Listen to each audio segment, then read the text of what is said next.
Oh, ano ba? Wala pa ba? Boss, baka wala ng kapital.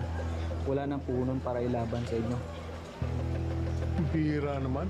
Ang liit-liit ng tinalo ko kagabi. Na-bankrupt ka agad? Ano ba yan?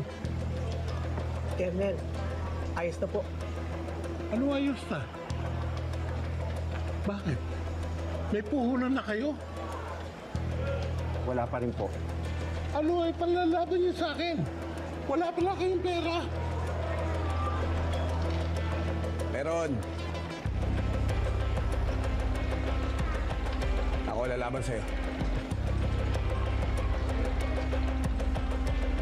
Kilala kita. Hindi ba ikaw yung anak ni Dimagi ba? Iba na ang arrive mo ngayon, ha?